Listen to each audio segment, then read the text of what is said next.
I'm currently working about 60 hours a week delivering packages. Some people call this being a courier, but I prefer to think of myself as a delivery boy.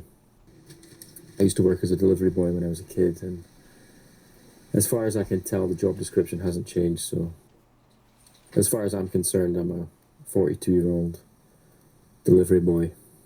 I started doing this type of work last year, initially just on a part-time basis, and honestly, the thought of doing it full-time seemed physically impossible. I would be so tired at the end of the day that I assumed that I was just too old at this point to be able to do such a physically demanding job full-time. Last year, I lived on an island for 4 months, and I lost a lot of weight, so that didn't exactly help. I mean, people said my legs were skinny even before that, even before I lost all that weight. So actually, 1 month before I started doing this full time, this kind of work, I actually started to train for it. Weight training my legs, and then some stuff to improve my cardio. I wanted to at least give myself a chance of being physically fit enough to do this kind of work every single day, because at that time, it did seem pretty hopeless. And I know that sounds ridiculous, like training to be a better delivery boy, but that's what I did. And honestly, it did make a huge difference. Eventually, my legs stopped hurting and seemed to adapt to the new routine of being under stress every day. And these days, I can run upstairs all day long and get up the next day and do the same thing all over again. I almost never get tired. Sometimes when I'm really busy, it doesn't even feel like my legs are part of my body anymore. It's like I'm being carried around by some mad robot or something. You do a lot of walking in this line of work, and I downloaded one of those apps to track my steps, and it turns out that I'm walking around about 16,000 steps a day, which for someone my size works out to about 1,000 calories. So I should be in really good shape right now, but the problem is that my diet is like 90% cakes. I literally eat cakes and biscuits all day long. So I'm actually putting on weight, not losing it. Right now, I'm 13 kilograms heavier than I was when I was living in Cambodia. Most of it's fat. When I was editing this video, I couldn't help but notice that I have boobs now. They bounce when I run. You can see it better when I slow the video down. Look at the state of that. It's like something out of Baywatch. Disgusting. My interactions with the people that I deliver to are often quite short, so I'm essentially by myself for most of the day. A lot of the time I end up talking to myself. If it's a hard day, this turns into a sort of motivational speech. It's quite pathetic, actually. It's like, come on, let's go, get up the stairs. 42 is not that old.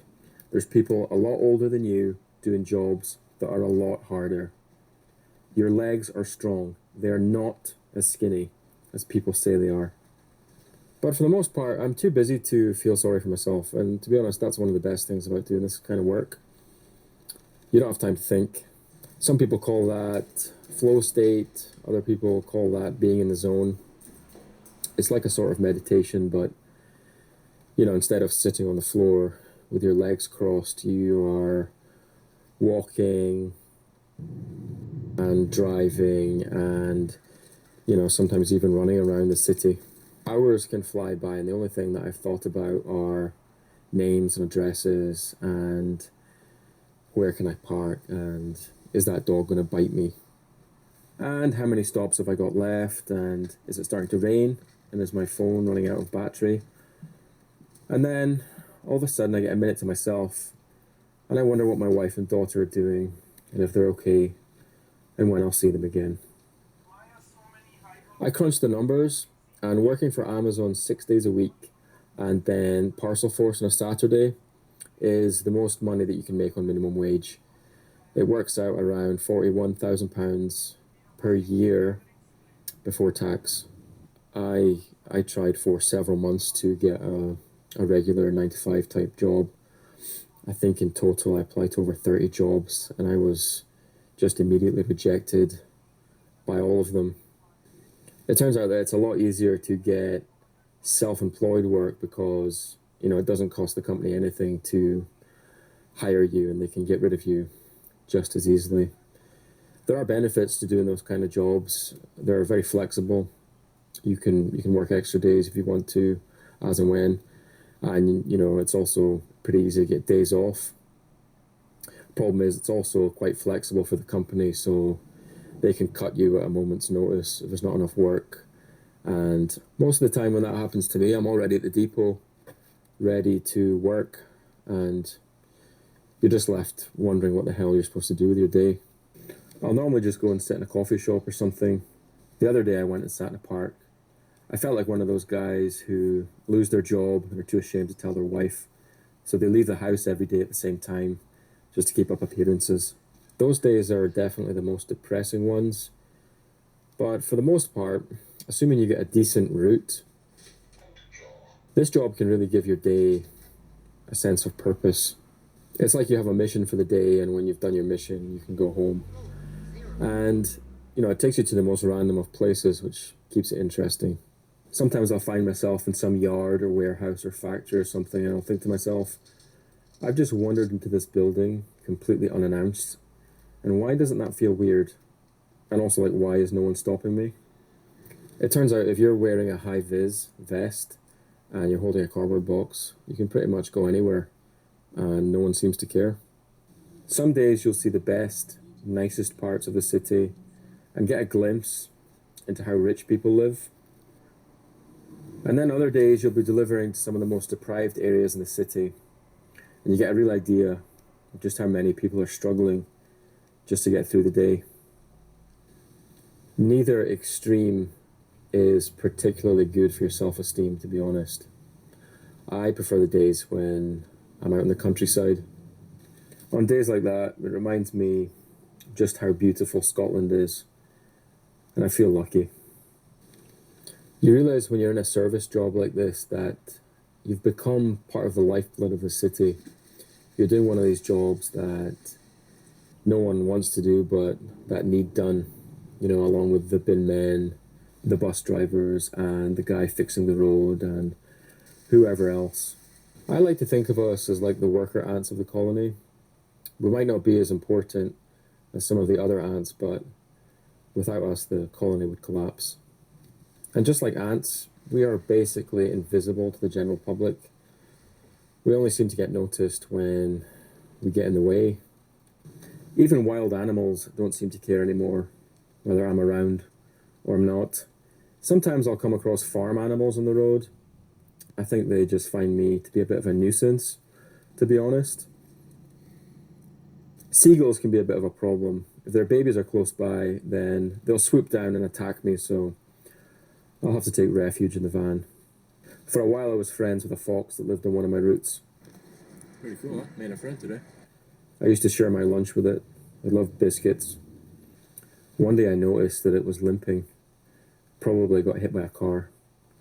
I never saw it again after that. They say that everyone is the main character in the story of their life. Sometimes I wonder if that's true, or if I'm just an extra in someone else's story, shuffling about in the background, trying not to make too much noise or get in anyone's way. There are good days and bad days, like any other job. Sometimes the day just starts off bad and you really have to fight your way through it. Here in Scotland, the weather can be pretty awful. It can rain for days on end, and the wind coming off the North Sea can be brutal. I got stuck in the snow a couple of times over winter, and in those moments, I really questioned what the hell I was doing with my life. But even the worst days come to an end eventually. You drop off your last package, get your shit together, and start driving back to the depot. The sun is low in the sky, the roads are empty, and suddenly you can't quite remember why you were so pissed off all day. After I'd figured out how to maximize the amount of money that I was making, given my situation, I then started to think about how I could possibly hold on to some of that money, so that it didn't just all go on bills, at least not for the rest of my life. Obviously, right now, with the cost of living. A lot of people are struggling just to get through the day and pay the bills. My wife and daughter are currently living in Mexico.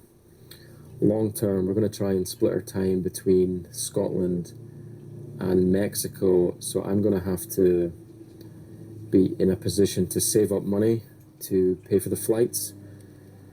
Obviously, that's a huge expense, international flights, and I won't be able to do that working minimum wage while paying rent and all the bills that come along with it. So after watching a few videos on YouTube, I decided to try and live in a van.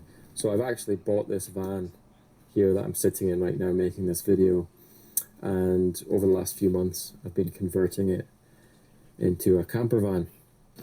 I had no experience doing anything like this, so I just followed other people on YouTube and more or less copied what they were doing. Because I had no experience, it's taken me a while to get this thing almost ready to move into. If you're interested in seeing what I've done with the van, then make sure that you're subscribed to the channel, because in the next video I'm going to talk more about that. It's funny because last year I moved my family to an island off the coast of Cambodia, and everyone said it was crazy. And in hindsight, they were all right. It was a bit crazy to do that, but you know, that doesn't mean that moving my family into a van is crazy. Does it? A lot of men, when they reach middle age, have a bit of a midlife crisis. They start worrying about who they are and why they're here and what's the point. I definitely did, but I'm too busy for all that now. And anyway, I know why I'm here. I'm here to deliver stuff, and I know who I am. I'm a delivery boy.